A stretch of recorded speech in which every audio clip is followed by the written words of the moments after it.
My name is Jerome Altman. I am the director of the Exodus Drum and Bugle Corps. One of the greatest things that I found was that music is always an encouragement and uplifting, and it gives the kids a chance to do great things in the community.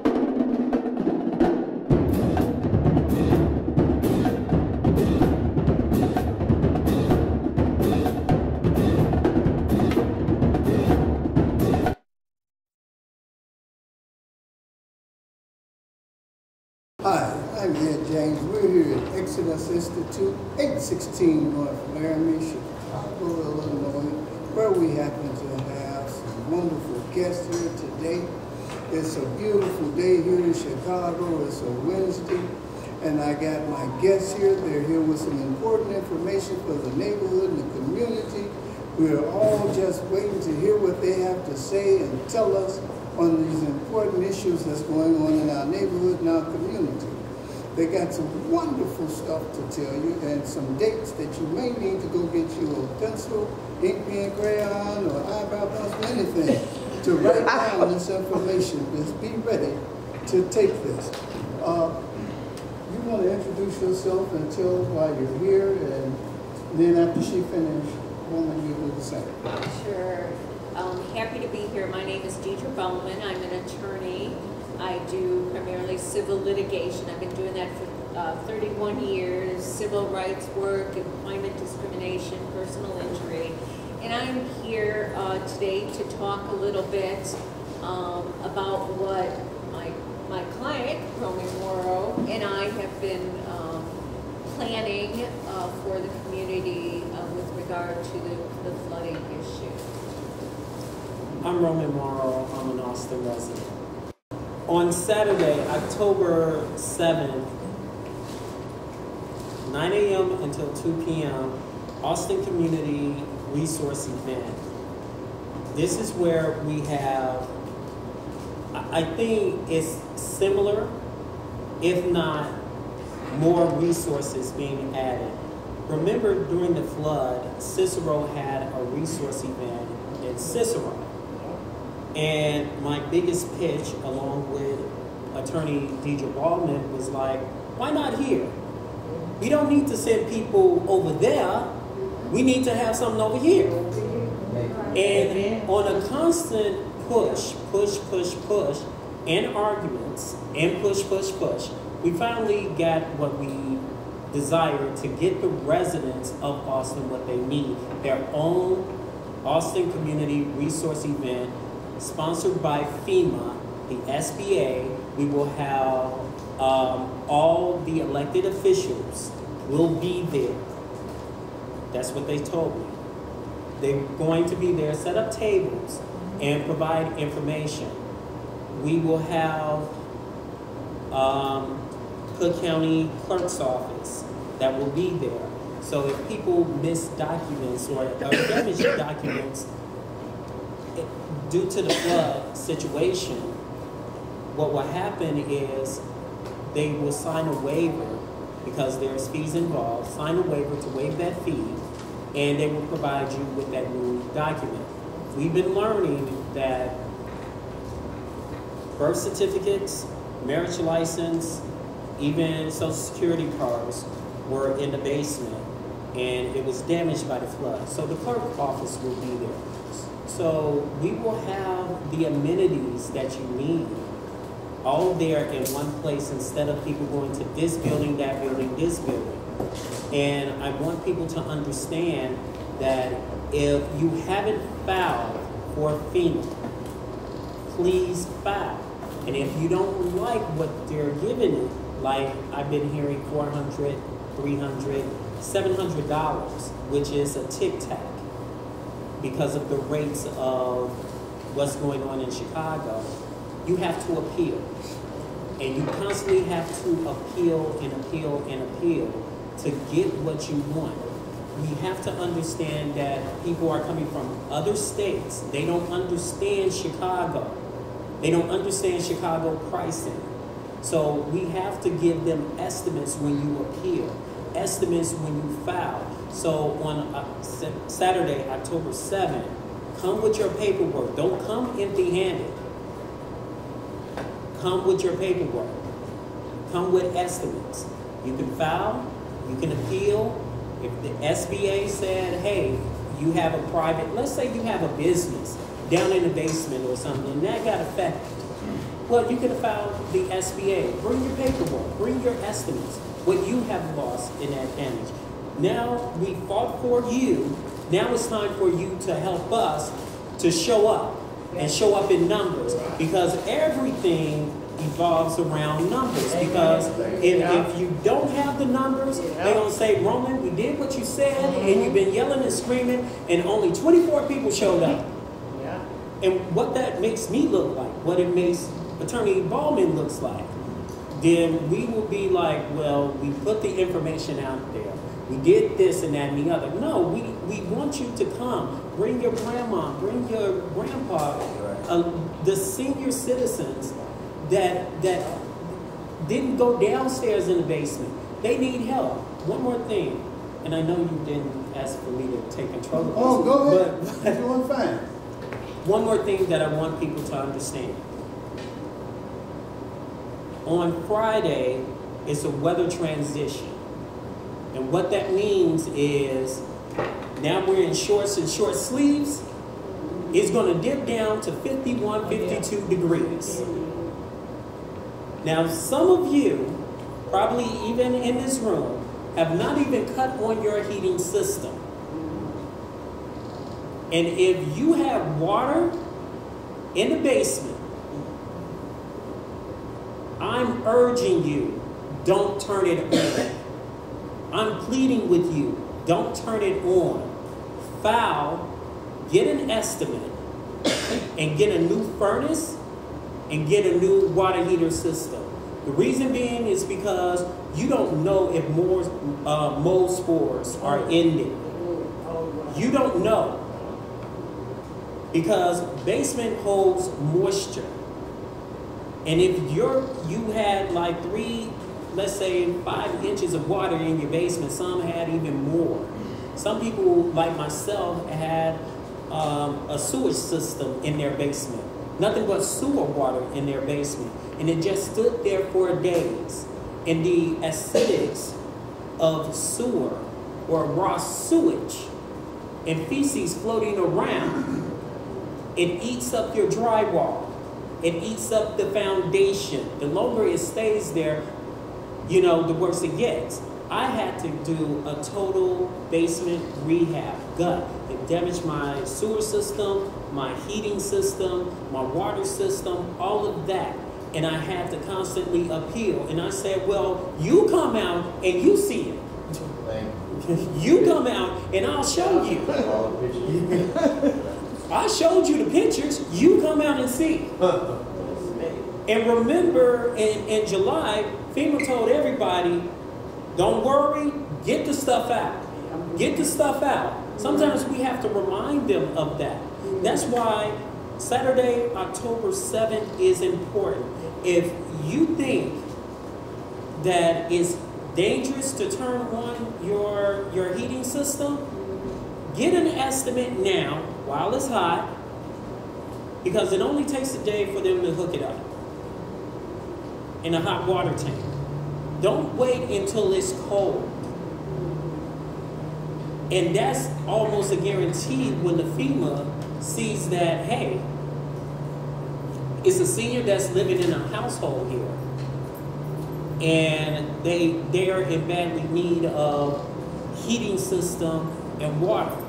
And if you don't, can you give that address and time? Sure. Again, It's 5100 West Harrison. It's at the building. 5100 West Harrison. 9 a.m. until 2 p.m. 9 a.m. until 2 p.m. Please get there early. I advise you, don't wait until the last minute. There is no guarantee there will be an extension of FEMA extending their stay on October 16th. There is no guarantee. Here's the good part. If you appeal, you can constantly still appeal. But if you haven't filed and it's October 16th, That's it. You cannot foul. Well, I thought, or this or that and the other. It's no thought. Because October 16th, that's it until the governor signs for an extension. Yes. I have a question. Okay, I know a person, but they're a renter, and they was living in the basement. Now, the owner of the building did file for FEMA and got some money. So the guy in the basement, the renter, he think he can't, but he did lose stuff, and I told him, I think you still could file with FEMA even though you're a renter, and even though your landlord already got paid for her damages, but he got damages of his personal stuff. So. Well, let me clear the air here. Okay. Number one, I'm not a representative of FEMA or an expert of FEMA. Mm-hmm. That's my disclaimer. Because I just have to do that for the television. Oh, okay. So I'm not a representative of FEMA or SBA or anything, nor am I pretending to be.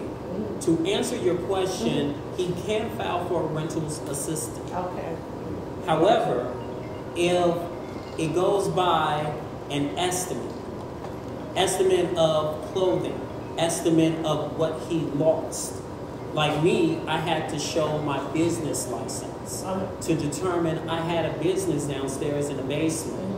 So whatever information that he can provide to estimate the cost or damages, do it. Because if the landlord gets like, and she did, then I think he should file. I would say nothing but a failure but a try. Okay. But if you don't try, then you don't know. Okay. Oh, go ahead, I'm sorry. No, I just want to reiterate that on Saturday, this Saturday from 9 to 2, both FEMA and SBA will have representatives there. They will have their computers set up and available. So if you have submitted an application to FEMA, they can go on the computer and check the status. If you need help filing an appeal, they will help you file an appeal. They are also requiring people, if they're not satisfied with the amount of money they've been given from FEMA, they're asking people to apply through the Small Business Administration. And even though it's called the Small Business Administration, it does not mean you have to have a small business to apply for the loan. And it's a low interest loan, and some of you may not qualify, some of you may choose not to take on more financial obligation.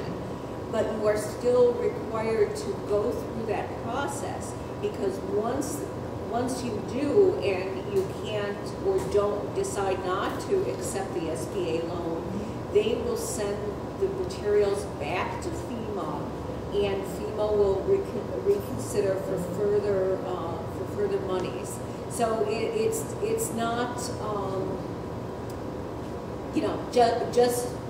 If you have a business, yes, there are funds available for losses to your business if you had a business like Roman in the basement. But even if you don't have a business, you can apply for relief from the SBA. You have a question in the back. Yeah, my question, I was just wanting to know, the meeting that's on Saturday from 9 to 2, where's the location again? It's 5100 West Harrison. 5100 West Harrison. And I'm urging people to tell your relatives, tell your friends, tell anybody, because the biggest concern that I have is seniors. Seniors who haven't went downstairs in the basement or not capable of going down there in the basement, and they turn the heat on. Like I said, mold is silent but deadly. Once it gets into your system, it's hard to get out. And it's no fun and games. I'm going to tell you a personal story. I made a mistake a couple of weeks ago, well, several weeks ago. And I was thinking about my mom. My mom is a senior citizen. She's 78 years old. So the sewage has smell.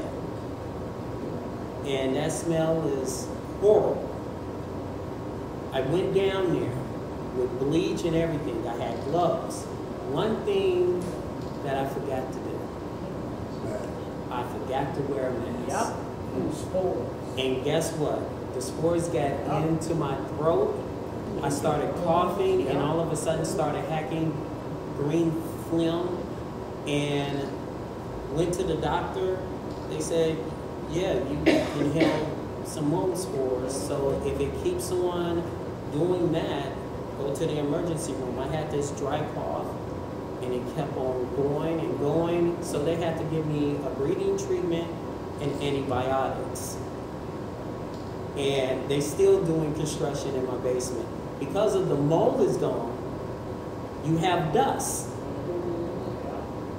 And when you have dust, you don't know whether the dust contains asbestos or what. Then I have to personally, after they finish with the basement, I have to call the heating and cooling company to clean it out, because guess what? They tore the walls. The dust got back into the heating system. You see, it's money over money over money in order to get it right, and people need to understand. Don't get frustrated. And I hate to use the word process, but that's what they say. It's a process. Well, just keep in mind, appeal, get that estimate. You know Pluki down the street down there that's looking for work. He got a company. Tell him to come on down and give you an estimate so you can take it to FEMA. You know black businesses that's out there. You know people and you know other businesses that's out there that does the work. Give the estimate, take it and upload it to FEMA, or take it to 5100 West Harrison on Saturday, October 7th, Austin Community Resource Event. We will have representatives there. But it's not just the FEMA and SBA. We, in the auditorium, in the gymnasium, we have a whole host of others. Other organizations, companies like 211 will be there. And they will get information. We're going to have Catholic Charities that's going to be there. We're going to have like the automatic office that will have information such as Emma Mintz, Chris Talafero, Jason Irvin will be there. We will have the clerk's office that will be there. But also we will have the Cook County Tax Review. And if people haven't heard this yet, you will be the first to know that Cook County, because you got FEMA IDs, numbers, and disaster relief number in hand, because they're going to print it out for you, you can file for flood relief property tax. And they're going to be there this Saturday. And that's one of the things that we want to provide for you. But again, they're going to be there. Now it's time for us to show up, and I'm using this word loosely. She's an attorney, she's going to hit me. Show up and show out. Not in a good way. In a good way. In a good way. In a good way. Well, I have a question. We also want to know, if you receive something from FEMA, will you still be able to get the taxes reduced also? If you receive, I don't know the answer to that question, but they can answer it on the spot because on Saturday. The reason why I'm saying that is because that is true if you receive money, but again, I have an attorney, she can correct me. Okay. My knowledge, if you receiving a grant, is not taxable. Right. If it's a grant, to my understanding, she can correct me on that. No, hold on. I am no tax expert at all, but what the question is, what we're talking about is property taxes. So your property tax bill is affected by your property. So obviously, if your basement has been destroyed and it has not been repaired to the extent perhaps that it was, then there's an opportunity to get your taxes reduced because your property is now worth less. And that's what that is. In terms of the taxable amounts that you receive from FEMA, I don't know. Yeah, I don't know. But this is what I do know. I do know this much. If you file your taxes, you can put disaster on there because the governor did declare Cook County as a disaster. So I don't know how much that would result, but you can and show proof that you were affected, and you can file that on your taxes when the tax season comes. You can file that on your taxes. Tim. My name is Tim, and I got a question for the lawyer. Yes, sir. Okay, the reason why I'm directing it to you is because I received a letter from FEMA, and I have a number, registration number. That letter that I received, can I bring it with me Saturday?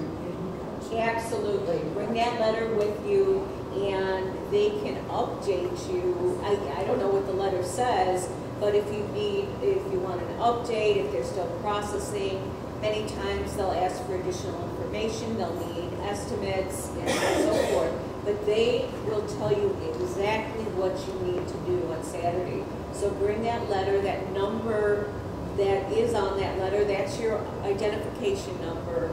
And for those of you who may not even have the letter, they should be able to look up your information if you provide an ID or what have you. Go ahead. Will you be there to give us advice if what they respond to our letter is not okay with us? Can we come to you, sign a waiver, and retain you to help us? I will not be, I will be there on Saturday to assist and answer general questions. But I won't be there in my official legal capacity. Oh, I understand. I am as a concerned citizen. I'm hardly an expert on FEMA applications. But I will be there, and I'll be there to do whatever they need me to do to answer general questions and direct people in the right direction. Another question. Okay, another thing a lot of people don't know that they could do is their cars. That some people's cars got flooded, and FEMA, they're doing cars too. If y'all want to. What are you saying, garage? I know I sound country. Cars, C-A-R-S, cars. The FEMA cars. doing. Cars, okay. Okay, y'all, okay. But, okay. Well, I would say they're doing garages. But they are doing cars. And they're doing cars. And again, at this point in time, again, I'm not an expert on that. I know that they have been getting some type of FEMA assistance. But we have to understand, and let's be real here, and I'm going to move away just a tiny bit because she's going to hit me. We have been railroaded in a sense. And we've been getting Tic Tacs. We've been having meetings, and sometimes the meetings are scream fest, and she can attest to that. Because we're hearing that people are receiving $300. $300 is not good enough. But as I'm learning, if you don't give them that estimate, they're going to give you whatever they're going to want you to get. If you don't give them Like, hey, I uploaded this estimate. I presented this to you. You better look on that sheet and kind of come close. We got to play like it's the Price is Right. You got that right. You know? And some way in the middle, okay, I can do that. I can make some changes. But the biggest goal right now in the urgent push is, like I said earlier, is that water and heating system. Don't play with that. And if you have a senior that, oh yeah, my basement got flooded, did you touch the heating system or something? Oh, it's fine, baby, it's fine. No. You're coming on Saturday, you're applying, we're going to bring that estimate, and we're going to make sure you get that heating system, because it's no guarantee that we will have a warm winter like we did last time. It's no guarantee that we will have nice, sunny, peppermint rainbow type of days. I have a question. Yeah. One more question. Will there be somebody there to also help homeowners or whomever the business? Because if we get a rain like this again, we want to be able to stop it. Will there be some construction workers or somebody there to inform us upon how to prevent it? What is it? Somebody to seal people? There's a construction company that I forget the name of them, but they advertise on TV all the time, where they say they'll come and seal your basements and do certain things. Will there be the organization? You said there are going to be several organizations. I'm just trying to see. Well, will somebody be there for prevention? Well, I do know we have FEMA prevention and preparedness. To what capacity or role, I don't know.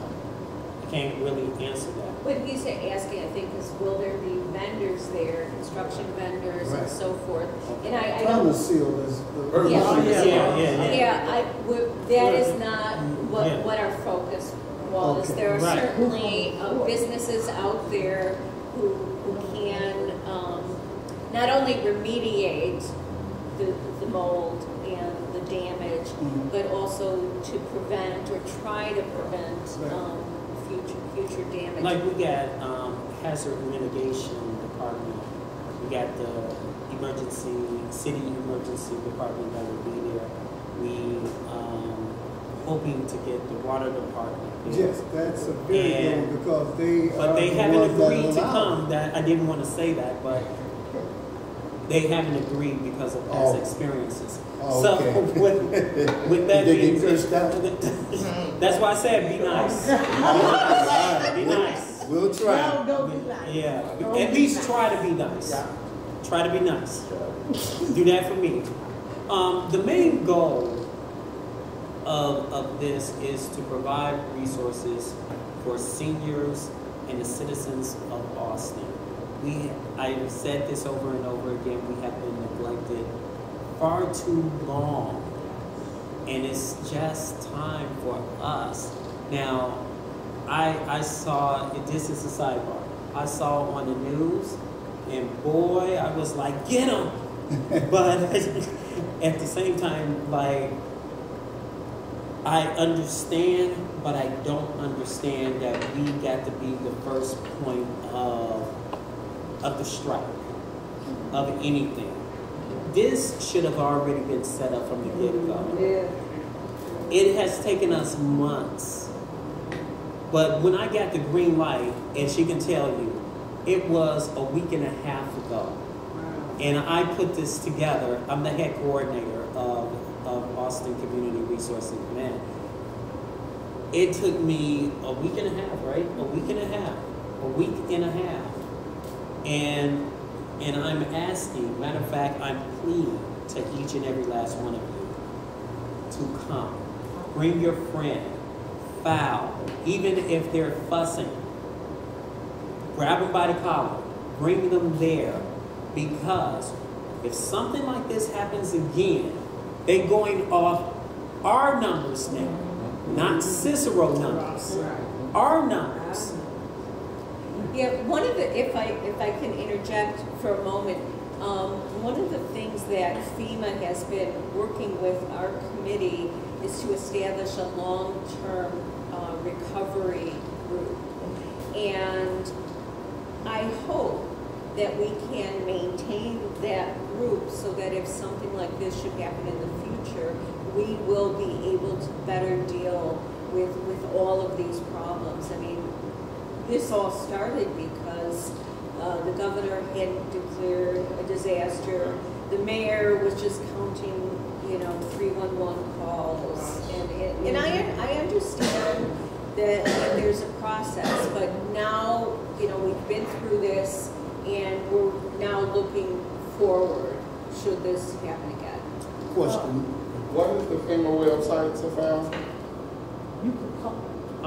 Actually, how about this? Can you come on the 7th, if possible? Yeah, but I just wanted to know what is the site though, or what is there a number of Hold sites? on, let me. Well, go ahead, continue. I get it once we're done. Oh, okay. Continue. Just one moment. We really have to make sure that we inform people about this meeting that Roman has set up. Because, like you said, they're going to leave on the 16th. New York just got hit with all that water. And so these things are not just going to go away, they're going to keep happening. That's one of the reasons that I asked, why can we prevent this from happening on the west side and in Cicero? That seem like those were the only areas in Berwyn that seemed to flood. Because they released the water. Okay, That's what they said. we're not gonna just yell out and be like that, because we're gonna be right and fair. We understand. That's why I asked the question, were the city workers that did this allowed the waters to overflow in certain areas, are they gonna be there? And let's be polite with them if they do show up. Let's not go there and all jump and rage at them at the same time, but be present so that we can voice our opinion in a respectful manner. Because we all need to be conscious of what's going on, but if you all holler and yell, it's going to frighten them, and they may not want to come out again, or whatever the case may be. Go ahead. I want to add to this. It won't be a conversation style type of event. It will be one-on-one. You will go to their table and you will have a conversation with them. It's just like you're at an expo. But when it comes to you filing for FEMA, filing for SBA, your appeal or filing for them, they're in a separate room and it's an intimate setting. It's one-on-one. You don't have to worry about your business being out there or something like that. They can take you to another room. If nobody hasn't, because Deidre and I are going to go to a meeting after this, a walkthrough to be able to let people know how the setup is going to be. So in the gymnasium part, it's going to be like an expo. If you've been to the Black Woman Expo or an expo period, that's where you have all the vendors there, like the clerk's office, so forth and so on. Now, I suggest that everybody go to every table because, again, numbers count. Amen. Number two is get whoever in your family, whatever, just come. Just come, because it's very important that her hard work and my hard work and not go to waste, because if this happens again, they will go back to what happened before. Well, you did this and only 20 people show up. And how can we give you, and money is the factor too. Money is the factor. So if they have a disaster, you want us to be treated like Cicero. And I hate to do a comparison, but it's true. So we got to show them that, hey, we're going to make sure you spend that money. We're going to make sure that what you give us, that's not acceptable. We're going to appeal, we're going to appeal, we're going to appeal. So what I'm saying, don't take this event lightly. Don't forget about this event. Show up, bring a family, neighbor, relative, whomever, because it's very important that it's a numbers game. And within life, it's always the numbers game. I'm sorry. Yeah, all of you pastors out there, and you got your churches out here in the neighborhood and the community, inform your congregation about what's going to happen here October the 7th. What you heard Roman sit back and say how they can get some help. You know your congregation got hurt in that flood or whatever the situation is. Please, while you're in that pulpit, remind them to come out on October the 7th. October the 7th. You may be having a Bible class today or tonight. Inform your church today, tomorrow, or whenever you meet, or get on your prayer line and send them out. We need everybody in the neighborhood and community to come on out. This for the people, like, it's some people, they can't get out. They're handicapped, they don't have nobody. So can the public or anybody that knows anybody else like that, can that person give them a letter stating that they could speak for them? I don't know the answer to that question. The reason why, again, I'm not a FEMA representative. And it's very important. My suggestion, and it might sound harsh, they do have a PACE bus type of situation that they can call ahead of time. And they can get them there and get them back. The other option, I know FEMA, there are FEMA representatives that will visit. The home visits. Yes, Okay. if they can't make it, then, and this is a good point that we should implement, perhaps at my table, if there are elderly or disabled who can't make it, we would need name, address, and the information so that someone from FEMA can go out. And I will say this.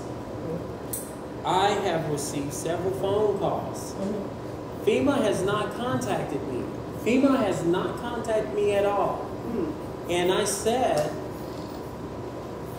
are you like my mom? When you don't recognize the number, you don't pick it up. And that was the problem. So tell them from this point until we say, answer the phone. Okay. Answer the phone, because you will have a DC area code, you will have a Georgia area code, you will have a 1-800 number, you will have a New York number, area code. So those area codes will vary, but if they like, I'm not answering that, I don't know who that is, and they're trying to reach you, and if they reach you, not reaching you for a certain period of time, they're going to deny you. And then you call and you're upset saying, you denied me. You didn't even come out.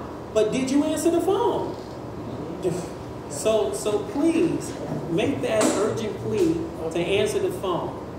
For those that happen to be viewing that came in late, we're going to have Roman give that address, time, once again. Sure, it's Saturday, October 7th, Austin Community Resource Event, 9 a.m. until 2 p.m. Bill, that's 5100 West Harrison Street, Chicago, Illinois. We have the SBA and we have FEMA representatives there and a whole host of other resources to give to the people of Austin and other communities. And that's from 9 to 2 p.m. this Saturday. Come on out and get your assistance and help and the knowledge that you may need about your home. So give them a nice round of applause for coming out and sharing this with us. And Mr. Roman, for going out and fighting for the neighborhood and the community. We congratulate you. Let's give him